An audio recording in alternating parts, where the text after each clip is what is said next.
Hello viewers, আপনাদেরকে villain মাইনিংয়ে স্বাগতম। আমরা আজকে শিখব কিভাবে যে কোনো একটা কারেন্সি কিংবা টোকেন আমরা কিভাবে এক্সচেঞ্জারে সেল করব। তো সেল করার জন্য আমাদের কি করতে হবে বিস্তারিত এই সম্পর্কে দেখব। প্রথমত আমরা যদি বাইন্যান্সে সেল করতে চাই, সেই ক্ষেত্রে অনেকের কিন্তু এই পেজটা হোম পেজ হিসেবে আসে, তবে অনেকের কিন্তু ভিন্ন ধরনের হোম পেজও আসে। মাত্র একটু আগে আমরা এক ধরনের হোম পেজ দেখেছিলাম, আর আমরা বর্তমানে আরেক ধরনের হোম পেজ দেখছি। তো বাইন্যান্সে সাধারণত প্রথমে বাইন্যান্স খোলার পরে এই ধরনের হোম পেজ দেখা যায়। যদি আপনাদের এই ধরনের হোম পেজ দেখা যায়, প্রথমে আপনারা এটা একটু চেঞ্জ করে নেবেন। চেঞ্জ করবেন কীভাবে? সোজা এখানে চলে যাবেন, এই বাটনে আমি এখানে ক্লিক করলাম। ক্লিক করার পর নিচে দিকে দেখেন বাইন্যান্স প্রো লেখা আছে, বাইন্যান্স প্রো। আমরা বাইন্যান্স প্রোতে চলে যাব। ক্লিক করে বাইন্যান্স প্রোতে আসলে আমাদের এই ধরনের পেজ চলে আসবে। তো এখান থেকে আমরা ট্রেড করতে চাইলে, যে কোনো টোকেন ট্রেড করতে চাইলে আমাদের এই ট্রেড অপশনে যেতে হবে। ট্রেড অপশনে আসার পর আমরা যদি কোনো কিছু সেল করতে চাই কিংবা বাই করতে চাই, তো আমি প্রথমে দেখাবো আমরা কিভাবে বাই করতে চাই। বাই করার জন্য আমাদের এখানে বাই অপশন থাকবে। এই ক্ষেত্রে আমাদের একটু দেখতে হবে আমরা কোন টোকেনটা সেল দেবো ও কোন টোকেনটা বাই করবো। আমি যদি আমাদের টোকেনটা সিলেক্ট করার জন্য এইখানে আমি ক্লিক করব, এইখানটায় আমি ক্লিক করব। ক্লিক করে এখান থেকে আমি সিলেক্ট করব। আমি যদি দেখি এর আগে আমরা বিভিন্ন কয়েন সেল করছি বিভিন্ন সময়। আমি যদি নোট কয়েন ইউএসডিটি, আমি নট ইউএসডিটি, এখানে কিন্তু লেখা আসছে নোট কয়েন সেল দিয়ে আমি ডলার নেব, ইউএসডিটি যেটা ওকে বলে। নোট ইউএসডিটিতে ক্লিক করে দিলাম। আমি নোট কয়েন থেকে ইউএসডিটি, অর্থাৎ ইউএসডিটি থাকলে আমি নোট কয়েন কিনতে পারবো, অথবা নোট কয়েন ইউএসডিটি দুইটাকে আমি রূপান্তর করতে পারবো। যাই হোক, এখানে আমাদের ট্রেড করার দুইটা সিস্টেম। একটা হচ্ছে আমরা লিমিটে ট্রেড করতে পারবো, আর একটা হচ্ছে মার্কেটে ট্রেড করতে পারবো। আমরা যদি লিমিটে ট্রেড করি তাহলে আমাদের ওটা সাথে সাথে সেল হবে না, তবে আমরা মার্কেটে সেল দিলে সাথে সাথেই সেল দিতে পারবো। বিশেষ করে যারা বিভিন্ন ধরনের টোকেন মাইনিং করেছেন, মাইনিং করে সাথে সাথে মার্কেটে আসার সাথে সাথে আপনারা সেল দিতে চান, তারা অবশ্যই এখানে লিমিটের পরিবর্তে মার্কেট সিলেক্ট করে নেবেন। মার্কেট লিমিট কীভাবে করবেন? আপনারা এই লিমিটে ক্লিক করবেন। লিমিটে ক্লিক করলে এখানে কিন্তু দ্বিতীয় অপশনে মার্কেট পাবেন। মার্কেট সিলেক্ট করবেন। মার্কেটে যে রেটটা থাকবে, মানে এখানে যে রেটটা আছে সেই রেটে সাথে সাথে সেল দিতে পারবেন কিংবা বাই করতে পারবেন। যাই হোক, আমরা বাই করতে চাইলে এখানে বাই করব। তারপরে আমাদের যে ইউএসডিটি পরিমাণ, আপনারা কত টাকার করতে চান, ডলার কিনতে চান। আমি যদি টোটাল $10 নোট কয়েন কিনতে চাই, তাহলে 10 দিয়ে এখানে 100% করে দেব।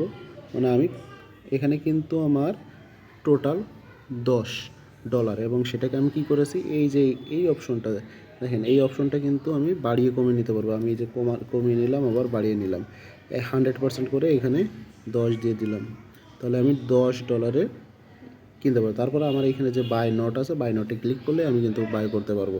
একইভাবে আমি সেল দিতে পারবো। আমি কী করবো, আমার এখানে সেল দেওয়ার জন্য আমার এইখানে বাইয়ের পরিবর্তে সেলে যেতে হবে। আমি সেলে ক্লিক করলাম, সেলে চলে গেল। তারপরে মার্কেট সিলেক্ট করা আছে, মার্কেট।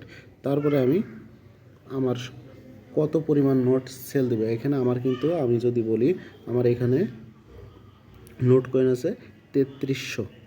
আমি 3300 থেকে যদি আমি সম্পূর্ণ সেল দিতে চাই, সেক্ষেত্রে আমার কী করতে হবে, এই যে অপশনটা আছে, এই যে এটা কিন্তু আমি 100% করে দিয়েছি।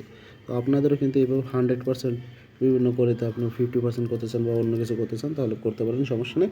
আবার চাইলে কিন্তু আপনি এইখান থেকে আপনি অ্যামাউন্টটা নিজে সিলেক্ট করতে পারেন। যেমন আমি যদি এইখান থেকে 2000 সেল দিতে চাই, তাহলে আমাকে কী করতে হবে, এখানে 2000 লিখতে হবে। 2000 লিখে এরপরে আমি সেল নোটে ক্লিক করলে কিন্তু আমি সেল দিয়ে দিতে পারবো, সাথে সাথে সেল হয়ে যাবে।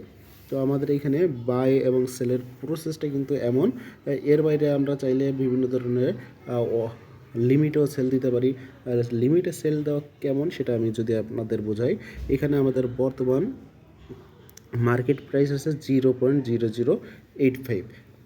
এটাকে কিন্তু আমরা লিমিটে সেল দিতে পারি। আর লিমিট বলতে আমি এইটা থেকে আমি আরও বেশি দামে সেল দিতে চাচ্ছি, সেই ক্ষেত্রে আমি লিমিটে ক্লিক করব। লিমিটে ক্লিক করে আমাকে কী করতে হবে, এইখানে মার্কেট যে প্রাইসটা আছে প্রাইসটা কমিয়ে বাড়িয়ে নিতে হবে।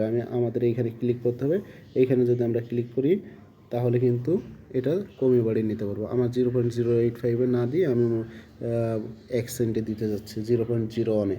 তো আমার এই 0.01-এ ক্লিক করতে হবে। তারপরে আমাকে কী করতে হবে, আমি যদি সম্পূর্ণ দিতে চাই আমাকে এটা বাড়িয়ে নিতে হবে। আমি যদি কমে দিতে চাই কমাতে হবে। আমি যেমন খুশি তেমন দিয়ে তারপরে সেল নোটে দিলে সেল হয়ে যাবে। এই ক্ষেত্রে সেল হওয়ার বিষয়টা হচ্ছে আপনার এই যে নোট কয়েনটা আছে, এই নোট কয়েনের দাম যদি 0.008 থেকে বেড়ে 0.1-এ হয় তখনই শুধুমাত্র সেল হবে, তা না হলে কিন্তু এটা সেল হবে না। লিমিটের ক্ষেত্রে এমন, মানে আপনি যে লিমিটটা বসাচ্ছেন সেই লিমিটে আপনার প্রাইসটা যেতে হবে। প্রাইসটা গেলে অটোমেটিক এটা সেল হয়ে যাবে, আপনি অনলাইনে থাকুন আর না থাকুন।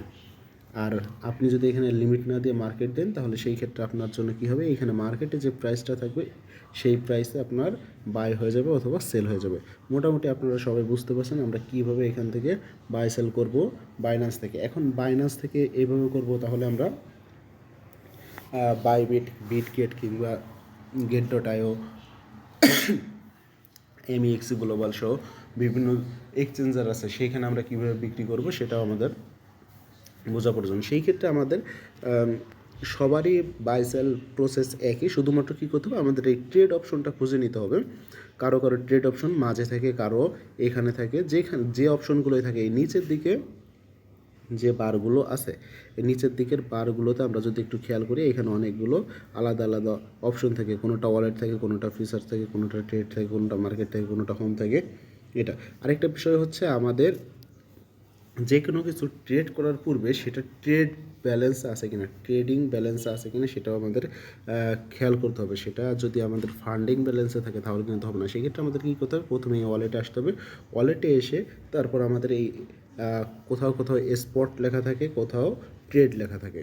তো স্পট হোক আর ট্রেড হোক, সেখানে আমি যদি স্পটে যাই, আমার স্পটে আমার কিন্তু কী কী আছে আমি যদি বলি, নোট কয়েন আছে, ক্যাটি আছে, FD USD আছে, AXL আছে, এইগুলো আমার এইখানে যদি ব্যালেন্স থাকে তাহলে আমি বাই সেল করতে পারবো। একইভাবে আমরা কিছু সময় পর হামস্টার কনভার্ট কিন্তু আমি করতে পারবো। এই যে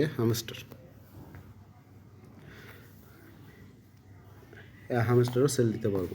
তো এইখানে আমার স্পটে থাকতে হবে, কিন্তু আমার ব্যালেন্সটা যদি এই ফান্ডিংয়ে থাকে তখন কিন্তু আমি বাই সেল করতে পারবো না। ফান্ডিংয়ে থাকলে আমরা কখনো আমাদের যে টোকেন আছে, টোকেন বা ডলার যাই থাকুক না কেন, ফান্ডিংয়ে থাকলে আমরা সেই ডলার দিয়ে আমরা কোনো কিছু বাই করতে পারবো না। আবার ফান্ডিংয়ে থাকলে সেলও করতে পারবো না। বিষয়টা এমন, বাই সেল পসিবল না ফান্ডিংয়ে থাকলে। আমাদেরকে অবশ্যই স্পটে নিয়ে নিতে হবে।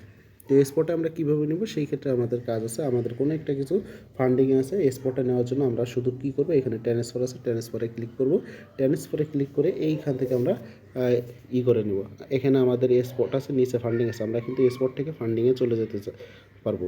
কিন্তু না, আমাদের যেহেতু আমার ফান্ডিং থেকে স্পটে যেতে হবে, সেই ক্ষেত্রে আমাদের কী করতে হবে, এইখানে যে তীর চিহ্নটা আছে এই তীর চিহ্নে ক্লিক করতে হবে। আমি এখানে ক্লিক করলাম, এটা কিন্তু চেঞ্জ হয়ে গেলো, ফান্ডিং থেকে স্পটে চলে গেল।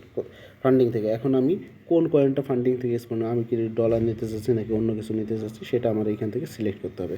এইখান থেকে সিলেক্ট করবো কীভাবে, আমার এইখানে ক্লিক করতে হবে। ক্লিক করলে আমি এইখান থেকে করতে পারবো। আমি যদি বলি এখানে BNB দিয়ে দিলাম, BNB, কিংবা আমি যদি এখানে USDT দিতে চাই, USD, তারপরে এখানে আমার অ্যামাউন্ট দিতে হবে। অ্যামাউন্ট দিয়ে নিচে শুধু কনফার্ম করে দিলে হবে। এই ক্ষেত্রে কোনো আমাদের ফি কাটবে না।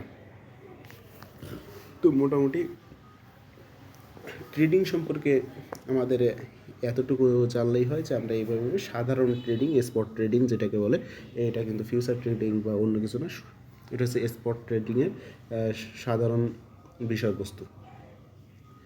তো সবাইকে ধন্যবাদ কষ্ট করে ভিডিওটা দেখার জন্য। সবাই আমাদের ইউটিউব চ্যানেলটা অবশ্যই সাবস্ক্রাইব করে দেবেন। ভিডিওটা ভালো লাগলে লাইক, কমেন্ট এবং শেয়ার করবেন। সবাইকে ধন্যবাদ।